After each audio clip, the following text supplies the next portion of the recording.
Hello everyone, myself Neetu Anand and welcome to Naval ji academy. So आज हम करेंगे स्कोप ऑफ माइक्रोबायोलॉजी। क्योंकि माइक्रोबायोलॉजी एज अ ब्रांच जब हम इसे पढ़ रहे हैं तो हमें ये जरूर पता होना चाहिए कि इसका प्रैक्टिकल एस्पेक्ट क्या हो सकता है, कहाँ पर इसको हम अप्लाई कर सकते हैं। क्योंकि जब भी आप कोई स्टडी कर रहे होते हैं तो डेफिनेटली आप उसको इसलिए पढ़ रहे होते हैं कि आगे फ्यूचर में चल के आप उससे रिलेटेड कोई जॉब कर सके या फिर आप उसको फ्यूचर में एटलीस्ट अप्लाई तो कर सके। तो माइक्रोबायोलॉजी का क्या ऐसा प्रैक्टिकल एस्पेक्ट हो सकता है उसके बारे में मैं आपको बताऊंगी। और इवन ये माइक्रोबायोलॉजी जो है जिसमें हम माइक्रो ऑर्गेनिजम्स को पढ़ते हैं, ये माइक्रो ऑर्गेनिजम्स का इन्वॉल्वमेंट जो है इतना ज्यादा है हमारे डेली बेसिस की लाइफ में कि ये डिस्ट्रक्शन भी कर रहा है, साथ में ये बेनिफिट रोल्स भी जो है बेनिफिशियल भी है। तो ये दोनों ही तरह के रोल प्ले कर रहा है और इसका जो डिस्ट्रक्टिव और बेनिफिशियल रोल है ये हम डेली बेसिस की लाइफ में अपना देख रहे होते हैं।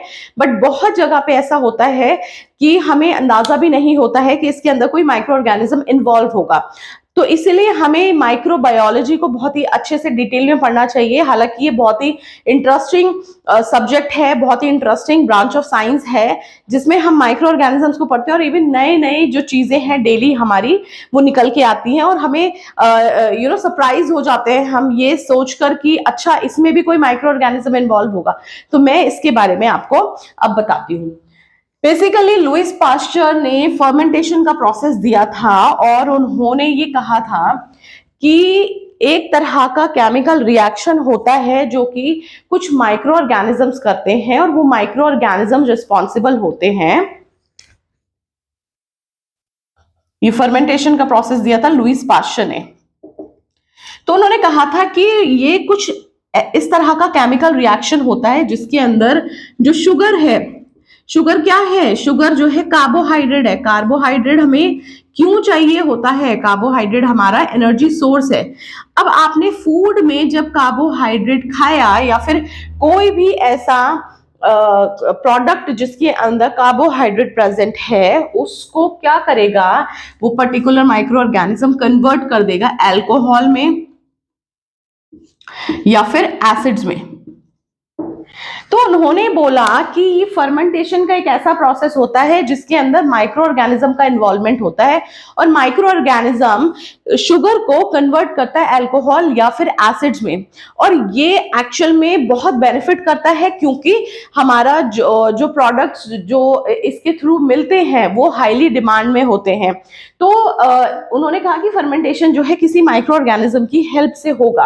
अब थियोडर श्वान जिन्होंने सेल थ्योरी भी लिखी थी, उन्होंने कहा कि जो माइक्रो ऑर्गेनिज्म की बात लुइस पास्चर कर रहे हैं वो बेसिकली एक तरह की ईस्ट है जो कन्वर्जन कर रही है शुगर का इनटू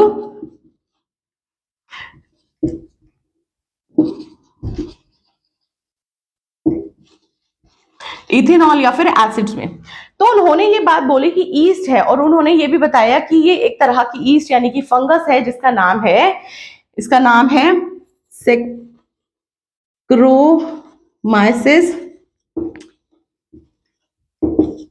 सेरिवेसी। उन्होंने कहा कि ये एक तरह की ईस्ट है जिसको सेक्रोमाइसिस सेरिवेसी कहा जाता है और ये जो ईस्ट है ये रिस्पॉन्सिबल होती है conversion of sugar into ethanol and acids में। और ये प्रोडक्ट जो है बहुत यूजफुल होते हैं। अब ये कैसे यूजफुल होते हैं ये मैं आपको बताती हूँ। तो ये जो प्रोसेस उन्होंने फर्मेंटेशन का बताया था उसमें उन्होंने कहा था कि माइक्रो ऑर्गेनिज्म इन्वॉल्व होगा। बट कुछ ऐसे ग्रुप ऑफ साइंटिस्ट थे जिनका मानना था कि माइक्रो ऑर्गेनिजम्स तो हो ही नहीं सकते क्योंकि ये बेसिकली एक केमिकल प्रोसेस है जो कि इम्बैलेंस करता है, इम्बैलेंस हो जाता है उस केमिकल प्रोसेस में जिसकी वजह से जो शुगर है, जो आपका फूड मटेरियल है वो कन्वर्ट हो जाता है इथेनॉल या फिर एसिड में, यानी कि जो उसका बाय प्रोडक्ट है वो इथेनॉल या एसिड्स में कन्वर्ट हो जाता है। तो उन्होंने कहा ये एक तरह का केमिकल इम्बैलेंस है। तो वो लोग इस चीज को मानने के लिए तैयार ही नहीं थे कि इसमें माइक्रो ऑर्गेनिज्म इन्वॉल्व होंगे, क्योंकि आज हमें सब तरह की इंफॉर्मेशन पता है, तो हमें इसका प्रोसेस पता है, फर्मेंटेशन क्या होता है, पास्चराइजेशन क्या होता है। मगर जब ये इंफॉर्मेशन नहीं थी, जब एंशिएंट टाइम में ये चीज नहीं पता थी कि एक्चुअल में किस तरह से क्या प्रोसेस हो रहा है, तो लोगों के जो वो होते थे, व्यूज होते थे, वो डिफरेंट होते थे। वो एक मतलब एक बात पे अग्री नहीं करते थे। कुछ का मानना होता था कि माइक्रो ऑर्गेनिजम्स हो सकते हैं, कुछ का मानना था कि माइक्रो ऑर्गेनिज्म नहीं होते। अब क्योंकि हमने फर्मेंटेशन को पढ़ा हुआ है, हमने पास्चराइजेशन टेक्निक पढ़ी हुई है, हमने इस तरह का जो ये प्रोसेस है जो कि मेटाबॉलिक एक्टिविटी है किसी भी माइक्रो ऑर्गेनिज्म की, तो हमें इस टाइम पे इसकी इंफॉर्मेशन है। बट जब इसमें रिसर्च चल रही होगी तो बहुत टाइम्स ऐसा हुआ होगा कि उनके रिसर्चेस जो है फेल हो जाते होंगे, जो उन्होंने एक्सपेरिमेंट्स किए हैं वो फेल हो जाते होंगे, और बहुत बार ऐसा होता होगा कि उन्हें क्रिटिसिज्म भी झेलना पड़ता होगा। तो ये उस टाइम की बात है जब इसके बारे में रिसर्च चल रहा था, और ये इंफॉर्मेशन जो है साइंटिस्ट का जो ग्रुप था वो दो हिस्सों में डिवाइड होके कुछ उनके फेवर में बात करते थे, कुछ जो है उनको अपोज करते थे। तो बेसिकली उस टाइम पे लोगों का मानना था कि देखो, स्पॉन्टेनियस जनरेशन तो आपने बोल दिया कि माइक्रो ऑर्गेनिज्म जो है अचानक से और नॉन लिविंग मैटर से तो नहीं प्रोड्यूस होते हैं। तो उन्होंने कहा कि मगर फर्मेंटेशन के प्रोसेस को अगर आप ये कहोगे कि माइक्रो ऑर्गेनिज्म इन्वॉल्व है, तो ये हम नहीं मानेंगे, क्योंकि ये एक तरह का केमिकल इम्बैलेंस है। ऐसा मानना कुछ ऐसे साइंटिस्ट का था। बट मोस्टली ये मानते थे कि अगर लुईस पाश्चर, क्योंकि लुईस पाश्चर इतना फेमस नाम है, और उन्होंने जितने भी एक्सपेरिमेंट्स किए, जितने भी डिस्कवरीज की, वो इतनी ज्यादा मतलब इंपॉर्टेंट रही हैं। और हम आज के टाइम में भी जो चीजें यूज करते हैं वो बहुत सारी डिस्कवरीज लुईस पाश्चर के द्वारा की गई थी। तो हम लुईस पाश्चर की कही हुई बातें, इवन एंशिएंट टाइम में भी जब लुईस पाश्चर ये सारी बातें बोलते होंगे, तभी भी मोस्टली जो है उन्हें अग्री करते होंगे कि क्योंकि वो बहुत ही रिनाउंड नाम थे, बहुत रिनाउंड पर्सनैलिटी थे, और उनकी बातों को बिलीव करना। बट क्योंकि अगर आप साइंस में किसी चीज को अपोज करोगे ही नहीं, और अगर आप साइंस में कही हुई या फिर सुनी हुई बातों में बिलीव करोगे, तो आगे इस साइंस का कोई मतलब नहीं रह जाएगा, क्योंकि आप आगे अपना दिमाग, अपना जो सोच है उसे इस्तेमाल करके एक्सपेरिमेंट्स नहीं करेंगे, न्यू डिस्कवरीज नहीं होंगी। तो सीधी सी बात है कि लुईस पाश्चर को भी अपोज किया जाता था। तो ये जो फर्मेंटेशन का प्रोसेस था, जो वो कह रहे थे लुईस पाश्चर की माइक्रो ऑर्गेनिज्म इन्वॉल्व होता है। तो 1856 में क्या हुआ, एम बीगो नाम के एक इंडस्ट्रियलिस्ट थे, उन्होंने जो जिनकी कंपनीज थी फ्रांस में। अब क्योंकि लुईस पाश्चर भी यहीं से बिलोंग करते थे, तो उन्होंने लुईस पाश्चर से कहा कि देखो, जो मेरी इंडस्ट्रीज हैं वो घाटे में जा रही है, लॉस में जा रही है, क्योंकि उनका काम था, उनकी इंडस्ट्रीज का काम था अल्कोहल प्रोडक्शन का।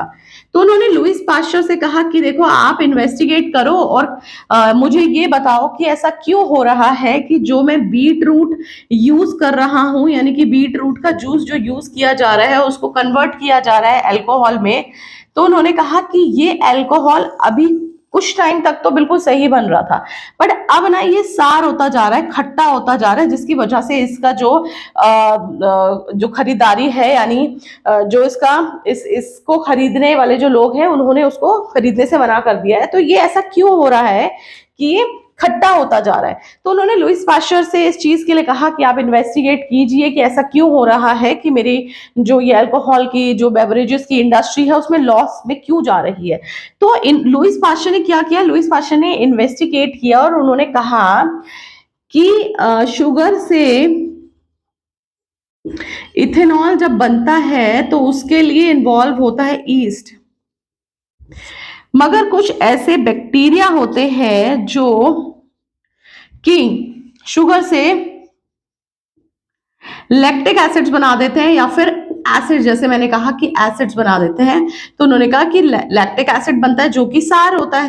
तो उन्होंने कहा कि डेफिनेटली जो आप ऑर्गेनिज्म यूज कर रहे थे फर्मेंटेशन कराने के लिए, उसमें किसी तरह का बदलाव हो गया है, या फिर आपका जो प्रोडक्ट आप क्या कहते हैं ऑर्गेनिज्म आप यूज कर रहे हैं वो चेंज हो गया, रिप्लेस हो गया किसी और ऑर्गेनिज्म की वजह से। तो लुईस पास्चर ने बेसिकली, लुईस पास्चर जो है 20 इयर्स तक जो है फर्मेंटेशन पे काम कर रहे थे। तो उनका एक्चुअल काम बहुत ही ज्यादा, मतलब पेपर पे पब्लिश होता था, जितना भी उनका वर्क होता था रिसर्च, वो लोगों तक पहुंचाने की कोशिश करते थे। तो उन्होंने बहुत सारे पेपर्स पब्लिश किए जिसमें उन्होंने बताया कि कुछ ऐसे बैक्टीरिया भी हो सकते हैं जो लैक्टिक एसिड बनाते हैं, और ये लैक्टिक एसिड जो है क्योंकि सार होता है, तो इसीलिए जो उनका अल्कोहल बन रहा था, जिसे वो अल्कोहल कह रहे थे, वो बेसिकली लैक्टिक एसिड था और वो खट्टा है। तो इसीलिए उनका जो प्रोडक्शन हो रहा था, जो उनकी डिमांड थी उनके प्रोडक्ट की, वो कम होना शुरू हो गई। तो उन्होंने उस चीज को खत्म किया और जो बेवरेजेस इंडस्ट्रीज थी फ्रांस की, उस वो दोबारा से चलने लगी। तो इन्होंने ये चीज बताई, और साथ में एक चीज और लुईस पास्चर ने बताया कि कुछ ऐसे बैक्टीरिया होते हैं जो एरोबिक रेस्पिरेशन करते हैं, यानी कि उनको ऑक्सीजन की डिमांड होती है, उन्हें ऑक्सीजन चाहिए अपने सर्वाइवल के लिए। मगर कुछ ऐसे बैक्टीरिया भी होंगे जो एनएरोबिक नेचर के होते हैं, यानी कि उन्हें ऑक्सीजन की कोई रिक्वायरमेंट नहीं होती, वो बिना ऑक्सीजन के भी सरवाइव करने की कैपेबिलिटी रखते हैं। और वो क्या करते हैं, उसको जो प्रोडक्ट वो तैयार करते हैं वो एक्चुअल में बहुत इंपॉर्टेंट होता है। तो उन्होंने ये बात बोली, मगर साथ में उन्होंने एक स्टेटमेंट भी दिया कि जिन माइक्रो ऑर्गेनिज्म की मैं बात कर रहा हूँ, जिन्हें ऑक्सीजन या एयर की रिक्वायरमेंट है ही नहीं, उनमें ये नहीं है कि वो स्पॉन्टेनियसली जनरेट हो रहे हो, क्योंकि ये दोबारा से स्पॉन्टेनियस जनरेशन को हवा देने वाली बात नहीं थी। क्योंकि उन्होंने कहा कि एनएरोबिक रेस्पिरेशन करेंगे, यानी कि उनकी बॉडी के अंदर जो मेटाबॉलिक एक्टिविटी है वो बिना ऑक्सीजन के हो जाएगी, मगर ये चीज नहीं है कि वो स्पॉन्टेनियसली जनरेट हुए हो। तो लुईस पास्चर ने ये बात बिल्कुल क्लियर कर दी थी कि स्पॉन्टेनियस जनरेशन जैसी कोई चीज होती ही नहीं है, कि कभी कोई ये सोचने लगे कि अच्छा ये इसको ऑक्सीजन की रिक्वायरमेंट नहीं है, इसका मतलब जो थ्योरी प्रीवियसली चली आ रही थी एंशिएंट टाइम से कि अच्छा एयर नहीं है, माइक्रो ऑर्गेनिज्म डेवलप नहीं हुए, एयर जो है वाइटल फोर्स है और माइक्रो ऑर्गेनिज्म या कोई भी पर्टिकुलर ऑर्गेनिज्म के लिए रिक्वायर्ड है। तो उन्होंने कहा कि कुछ ऐसे माइक्रो ऑर्गेनिजम्स भी होते हैं जिन्हें ऑक्सीजन की जरूरत नहीं होती, मगर वो स्पॉन्टेनियसली जनरेट हो ऐसा नहीं होता है। तो उन्होंने ये बात बोली। तो जब लुईस पास्चर का फर्मेंटेशन का प्रोसेस सक्सेसफुल हो गया और लोगों को ये पता लगने लगा कि एक्चुअल में फर्मेंटेशन से हम बहुत सारे फायदे उठा सकते हैं, हमें बहुत सारे ऐसे प्रोडक्ट मिलते हैं इस प्रोसेस के बाद से, तो विनेगर भी बनने लगा। विनेगर भी इसी प्रोसेस से बनता है, फर्मेंटेशन से। तो लोगों ने क्या किया, फर्मेंटेशन को एक्चुअली यूज करना शुरू किया, जो प्रोसेस है फर्मेंटेशन को यूज करना शुरू किया। अब क्योंकि लुईस पास्चर ने जो एक बात बोली थी कि एनएरोबिकली भी कुछ माइक्रो ऑर्गेनिज्म रेस्पिरेशन करते हैं, तो इससे क्या हुआ, एक और नई ब्रांच बनना शुरू हो गई जिसे कहा गया माइक्रोबियल इकोलॉजी। अब ये क्यों बनी, ये इसलिए बनी क्योंकि हमने उसके एनवायरमेंट की बात की। हमने कहा कि माइक्रो ऑर्गेनिज्म जो है उसका एनवायरमेंट ऑक्सीजन नहीं है उसके अंदर। इसका मतलब क्या हुआ, हमने उस एनवायरमेंट की बात की, उस पर्टिकुलर एनवायरमेंट की बात की जहां पर ऑक्सीजन की रिक्वायरमेंट उसको नहीं है, और हम बात किसकी कर रहे हैं, माइक्रो ऑर्गेनिज्म की, बैक्टीरिया की। तो इससे क्या हुआ, जब इस फील्ड में भी, क्योंकि क्या होता है जब भी आप इस बात से समझ सकते हैं कि जब भी कोई चीज सक्सेसफुल हो जाती है तो वो अपने साथ ना बहुत सारे ऐसे इंफॉर्मेशन को लेकर आता है, जिससे जो, क्योंकि ह्यूमन इतना क्यूरियस होता है, इतना क्यूरियस माइंड है कि वो हर एक डायरेक्शन में देखना शुरू कर देते हैं, और वो जो भी उन्होंने अपना प्रोसेस या जो भी चीज समझाई जाती है उसके लिए वो पॉसिबल, आगे की पॉसिबल जो एडवांसमेंट है उसके बारे में सोचना शुरू करते हैं। यही चीज हुई कि जब फर्मेंटेशन का प्रोसेस बताया गया तो फर्मेंटेशन के प्रोसेस में एक चीज और ऐड हो गई कि एनारोबिक रेस्पिरेशन भी होता है, और एनारोबिक रेस्पिरेशन की वजह से कुछ पर्टिकुलर प्रोडक्ट बनते हैं। तो कुछ लोगों ने ये सोचा कि अच्छा एनवायरमेंट की बात हो रही है, दैट मीन्स कि ये पूरा ब्रांच ही जो है एस्टैब्लिश होना शुरू हो गया। तो माइक्रोबियल इकोलॉजी तो जब माइक्रोबियल इकोलॉजी डेवलप हुआ तो बहुत सारे ऐसे रिसर्चर्स थे जो सॉइल के ऊपर काम कर रहे थे, जिन्होंने सॉइल को स्टडी करना शुरू किया। उन्होंने देखा कि जो बात लुईस पाश्चर कह रहे थे ना कि कुछ माइक्रो ऑर्गेनिजम्स जो है शुगर को कन्वर्ट कर देते हैं, तो उन्होंने कहा कि सॉइल में भी कुछ कुछ ऐसा ही प्रोसेस हो रहा है। उन्होंने कहा कि कुछ ऐसे माइक्रो ऑर्गेनिजम्स हैं जो ऑक्सीडाइज करते हैं आयरन को। तो उन्होंने कहा कि ऐसा नहीं है कि माइक्रो ऑर्गेनिज्म सिर्फ शुगर को कन्वर्ट कर रहे हैं, यहाँ पर तो हम सॉइल में भी देख रहे हैं कि कुछ ऐसे माइक्रो ऑर्गेनिजम्स हैं जो ऑक्सीडाइजेशन का प्रोसेस कर रहे हैं और आयरन या नाइट्रोजन या फॉस्फोर जो भी है उसको ऑक्सीडाइज कर रहे हैं सॉइल के अंदर प्रेजेंट जितने भी। तो इससे जो है आगे फर्दर एक और डेवलपमेंट हुआ और पता लगा कि कुछ ऐसे माइक्रो ऑर्गेनिजम्स हैं जो नाइट्रोजन फिक्सेशन कर रहे हैं, यानी कि हमारी एटमॉस्फेयर में प्रेजेंट जो नाइट्रोजन होता है उसको यूजफुल फॉर्म में कन्वर्ट कर रहे हैं, क्योंकि हमारी बॉडी जो है उस तरह से डिजाइन नहीं होती है कि हम एटमॉस्फेरिक नाइट्रोजन को डायरेक्टली यूज कर सकें। तो उन्होंने कहा कि जब सॉइल का रिसर्च चल रहा था तो उनको नाइट्रोजन फिक्सिंग बैक्टीरिया भी समझ आ गया। उन्होंने कहा कि नाइट्रोजन जो हमारे एटमॉस्फेयर में प्रेजेंट होता है उसको कन्वर्ट कर देते हैं नाइट्राइट में, नाइट्रेट में या फिर अमोनिया में। अब ये क्यों इंपॉर्टेंट है, ये क्यों इंपॉर्टेंट है हमारे लिए? बेसिकली नाइट्रोजन फिक्सेशन जो है एक ऐसा प्रोसेस है जिसके अंदर माइक्रो ऑर्गेनिजम्स जो हैं एटमॉस्फेरिक नाइट्रोजन को यूज या फिर एब्जॉर्ब करने वाली फॉर्म में कन्वर्ट करते हैं सो दैट हमारी जो बॉडी है उसको यूटिलाइज कर सके। अब ये क्या करेंगे, ये जो प्रोडक्ट्स हैं ये बेसिकली क्यों जरूरी है? नाइट्रोजन इसलिए इंपॉर्टेंट है प्रोटीन बनाने के लिए, न्यूक्लिक एसिड बनाने के लिए। अब क्योंकि प्रोटीन है तो अमाइनो एसिड्स है ना, और न्यूक्लिक एसिड यानी कि डीएनए, आरएनए। हमारी जो फोटोसिंथेसिस के जो पिगमेंट्स होते हैं, क्लोरोफिल जिसे कहा जाता है, फोटोसिंथेटिक पिगमेंट, ये मैं आपको कुछ बेसिक जो बता रही हूँ मगर बहुत इंपॉर्टेंट है। बेसिकली ये वो चीजें हैं जिनके बिना सरवाइव करना इम्पॉसिबल है, तो मैं सिर्फ वो चीज बता रही हूँ क्योंकि ये जो चैप्टर हमारा चल रहा है ये बेसिकली फर्स्ट चैप्टर है जिसमें हम इंट्रोडक्शन पढ़ रहे हैं, जिसमें हम ब्रीफ में पढ़ रहे हैं।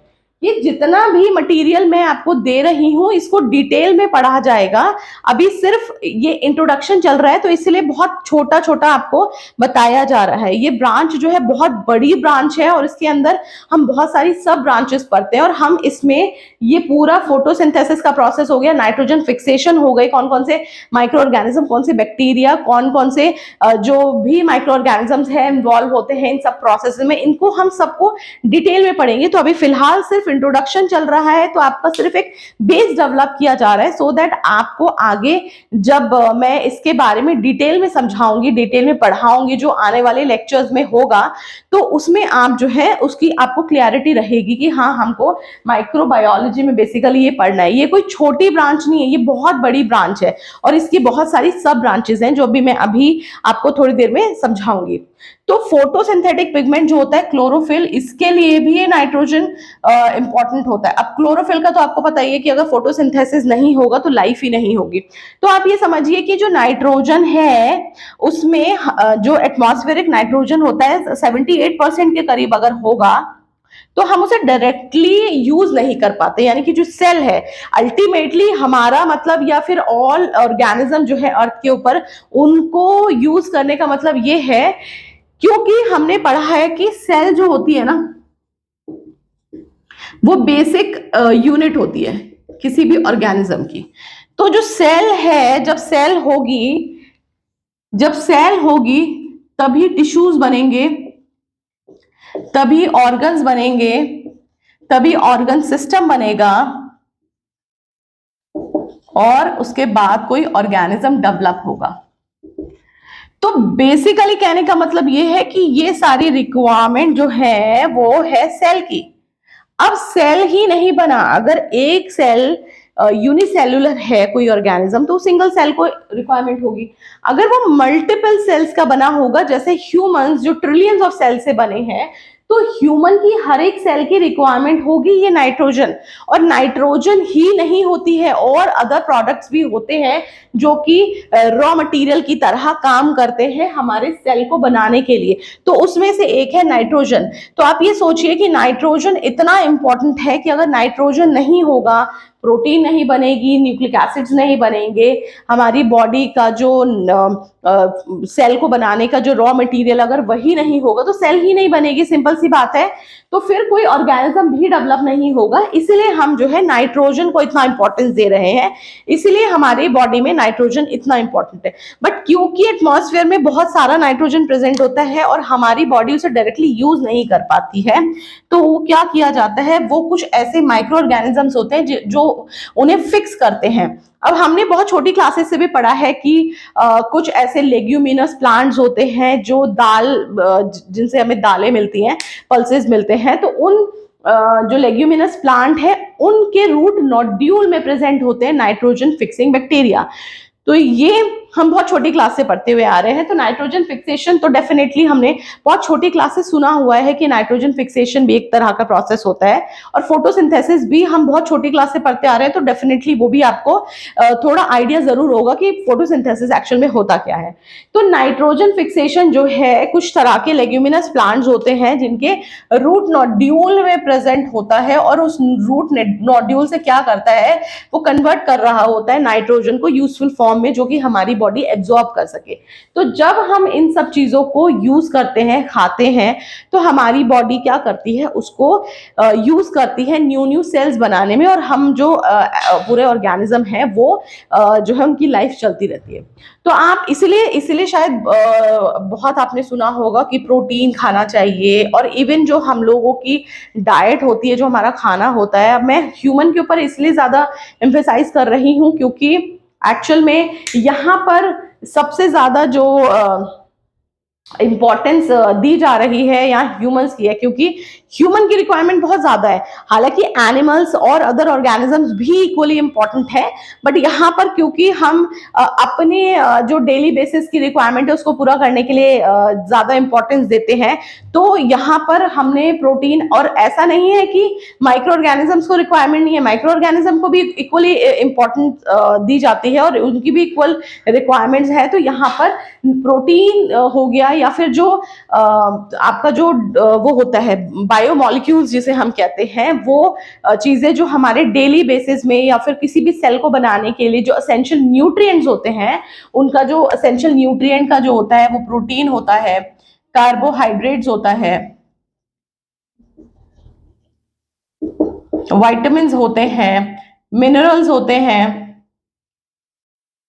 लिपिड्स होते हैं, ठीक है, तो आयंस होते हैं। ये बहुत ऐसे बेसिक और बहुत एसेंशियल न्यूट्रिएंट्स होते हैं जो किसी भी ऑर्गेनिज्म की सेल के लिए रिक्वायर्ड होंगे। तो उसमें से जो है नाइट्रोजन इंपॉर्टेंट है। हालांकि ह्यूमंस को जो है 3% ही रिक्वायरमेंट होती है नाइट्रोजन की अपनी सेल के प्रोटीन को या फिर न्यूक्लिक एसिड्स को या अदर जो फॉर्म्स है उसको डेवलप करने के लिए। मगर क्योंकि नाइट्रोजन बहुत इंपॉर्टेंट है तो इसके बिना लाइफ जो सरवाइव नहीं कर पाएगी। ये हालांकि बहुत कम अमाउंट में चाहिए होगा, मगर जितना भी चाहिए होगा वो बहुत ज्यादा जरूरी काम के लिए चाहिए। तो इसलिए नाइट्रोजन फिक्सेशन इंपॉर्टेंट है। और एक तरह से आप ये समझिए कि जब अर्थ इवॉल्व हो रही थी, करोड़ों साल पहले जब अर्थ बन रही थी, तो उस वक्त अर्थ पे जिस तरह के केमिकल रिएक्शंस हो रहे थे, ऑर्गेनिज्म फॉर्म हो रहे थे धीरे धीरे इवॉल्व होके, जितने भी ऑर्गेनिजम्स आज डेवलप्ड हैं वो बने, तो उनके अंदर कहीं ना कहीं जो हमारा कहते हैं ना कि एक दूसरे को हेल्प कर करके ही धीरे धीरे आज ये पृथ्वी इतनी खूबसूरत बनी है। क्योंकि अगर ये नाइट्रोजन फिक्सेशन नहीं कर रहे होते, फोटोसिंथेसिस नहीं होता, क्योंकि जो फर्स्ट माइक्रो ऑर्गेनिज्म है वो फोटोसिंथेसिस करता था, शायद इसीलिए जो प्राइमरी सोर्स है जो हमारा प्राइमरी जिसे हम कहते हैं ऑटोट्रॉफ्स, जो कि सबके लिए खाना बनाते हैं, अगर इन्होंने खाना नहीं बनाया होता है, नहीं बनाया होता, तो शायद आज हेट्रोट्रॉफ्स भी जिंदा नहीं होते या फिर बनते ही नहीं, क्योंकि एक्चुअल में हम लोग अल्टीमेटली डिपेंड तो ऑटोट्रॉफ्स पे ही हैं। तो एक तरह से आप ये समझिए कि सारे ही ऑर्गेनिजम्स जो है मिलकर एक दूसरे को सपोर्ट करते हैं, तभी शायद ये अर्थ इवॉल्व हुई है, डेवलप हुई है। तो ये इंपॉर्टेंस है माइक्रोबायोलॉजी की, कि आपको माइक्रोबायोलॉजी में बहुत सारी ऐसी इंफॉर्मेशन पता लगेगी जिसके बिना एक्चुअल में हमें तो एक तरह से ग्रैटिट्यूड शो करना चाहिए कि ये अर्थ जो ये नेचर जिसे हम कहते हैं, सुपर पावर जिसे हम कहते हैं, वो बेसिकली वो किस तरह से हर एक लाइफ को, हर एक ऑर्गेनिज्म को सरवाइव कराता है, हर एक ऑर्गेनिज्म को सपोर्ट करता है, उसकी लाइफ को बढ़ाता है, जिससे कि जितना भी अर्थ पे ऑर्गेनिजम्स हैं वो अच्छे से रह सके। तो आप ये सोचिए कि सारे ही ऑर्गेनिज्म एक दूसरे की मदद ही कर रहे होते हैं, और इसमें हम माइक्रोबायोलॉजी में जब ये स्टडी करते हैं तो हमें पता लगता है कि एक्चुअल में हमारी लाइफ जो है शायद इन माइक्रो ऑर्गेनिजम्स के बिना पॉसिबल भी नहीं होगी। तो हमें उनको इक्वली इंपॉर्टेंस भी देनी चाहिए, और ऐसा नहीं है कि सारे ही माइक्रो ऑर्गेनिज्म को इंपॉर्टेंस देनी चाहिए। जो डिस्ट्रक्शन कर रहे हैं उनके लिए हमें दवाइयां भी बनानी चाहिए, और जो इतना एंशिएंट टाइम में इतना कहते हैं ना कि डिस्ट्रक्शन भी हुआ, बहुत नंबर ऑफ डेथ्स भी हुई, बहुत जो है जितनी भी कोई बीमारियां होती थी तो उसमें जो डेथ का नंबर था बहुत ज्यादा हो जाता था। तो एक्चुअल में ये माइक्रोबायोलॉजी ही है, आप इसकी इंपॉर्टेंस समझिए कि ये माइक्रोबायोलॉजी ही है जिसमें रिसर्चेस हुई है इतनी ज्यादा, उसी की वजह से आज हम जितनी पॉसिबल बीमारियां होती हैं उन सबके इलाज जानते हैं, उनके मेडिसिन जानते हैं, और आज जो नई नई बीमारियां भी निकल के आ रही हैं उनके भी वैक्सीन या फिर जो मेडिसिन है वो फटाफट तैयार भी हो जाते हैं। वो सिर्फ इसी ब्रांच की वजह से पॉसिबल होता है। और ऐसा नहीं है कि अदर जो साइंस है वो इम्पोर्टेंट नहीं है, सब जितने भी साइंस हैं वो सब इम्पोर्टेंट है, जितने भी अदर ब्रांचेस हैं साइंस की वो इम्पोर्टेंट है, बट क्योंकि हम यहाँ माइक्रोबायोलॉजी पढ़ रहे हैं तो माइक्रोबायोलॉजी की इंपॉर्टेंस एक्चुअल में बहुत ज्यादा है। और शायद आप इसकी इंपॉर्टेंस समझेंगे तो आपको इसको समझने में, इसको अंडरस्टैंड करने में बहुत ईजी भी रहेगा, क्योंकि आप फिर इसके लिए पैशनेट हो जाएंगे। आपको पता लगेगा कि एक्चुअल हमारे ओवरऑल बॉडी में या फिर अदर जो ऑर्गेनिजम्स है उनके ओवरऑल बॉडी के अंदर होता क्या है और किस तरह से जो लाइफ चलती है। तो ये जो है नाइट्रोजन फिक्सेशन, तो एक्चुअल में इकोलॉजी जब ये साइंटिस्ट जो है रिसर्च करने लगे तो माइक्रोबियल इकोलॉजी जो है निकल के आई। अब क्योंकि देखिए आपने मैंने कल आपको बताया था कि ग्रेट पोटैटो ब्लाइट एक फेमाइन था जो आयरलैंड में आया था, जिसकी वजह से बहुत डिस्ट्रक्शन हुआ था, मिलियंस ऑफ पीपल माइग्रेट कर गए थे, मिलियंस की डेथ हो गई थी। तो आप ये सोचिए कि ये माइक्रो ऑर्गेनिजम्स की वजह से हो रहा था, ठीक है। एक तरह का फंगस था फाइटोफथोरा, इन्फेस्टेंस की वजह से था।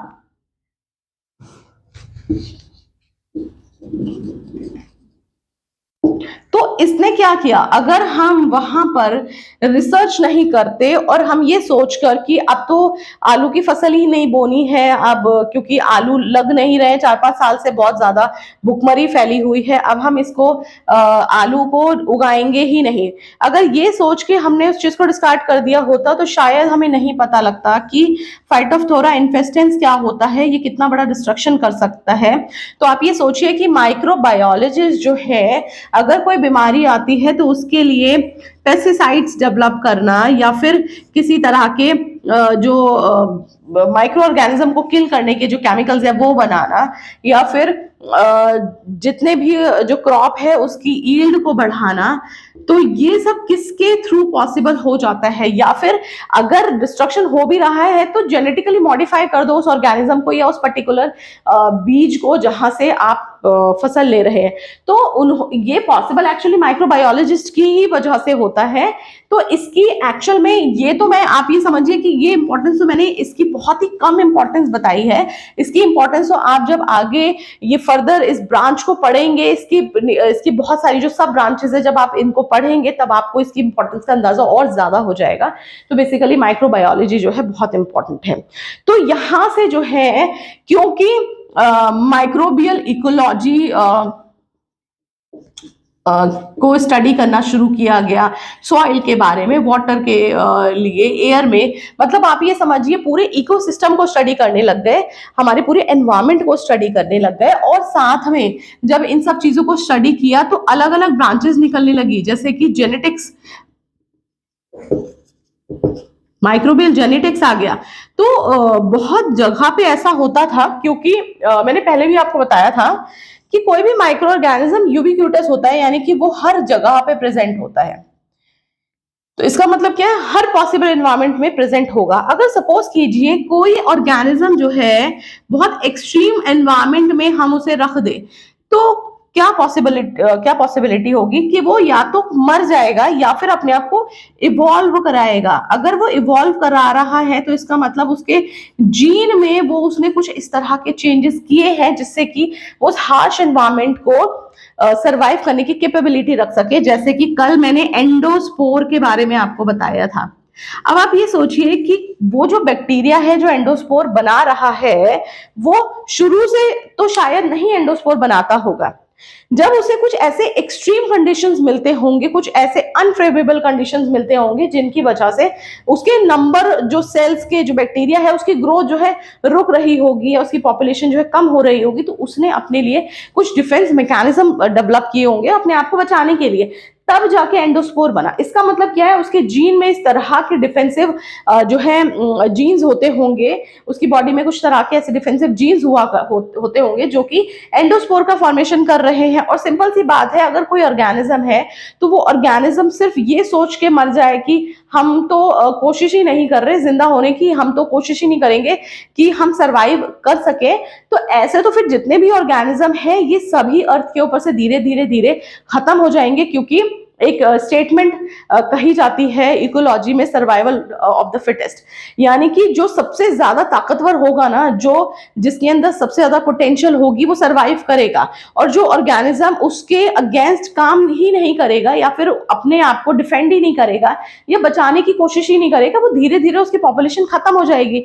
तो यहाँ पर अगर एंडोस्पोर गिव अप कर दे, अगर high temperature, high heat, high जो भी कोई एसिडिक या एल्केलाइन कंडीशंस, जो भी ए टू जेड कंडीशंस होंगी, जो भी इनको फेवर नहीं कर रही होंगी, उनकी ग्रोथ को फेवर नहीं कर रही होंगी, तो इसका मतलब तो ये है कि ये गिव अप कर देंगे, तो यहाँ पर एक तरह से इसकी पॉपुलेशन खत्म हो जाएगी। बट आपको शायद अंदाजा भी नहीं होगा कि बैक्टीरिया जो है, बैक्टीरिया हमारी ओवरऑल जितने भी ऑर्गेनिज्म अर्थ पे प्रेजेंट है उसकी पॉपुलेशन से बहुत ज्यादा टाइम्स, मतलब उसका जो नंबर है बैक्टीरिया का, उसकी पॉपुलेशन जो है हमारी पूरी एंटायर अर्थ के ऊपर प्रेजेंट हर एक ऑर्गेनिज्म को अगर आप मिला के रखें और एक तरफ बैक्टीरिया हो, तो बैक्टीरिया का नंबर फिर भी ज्यादा होगा।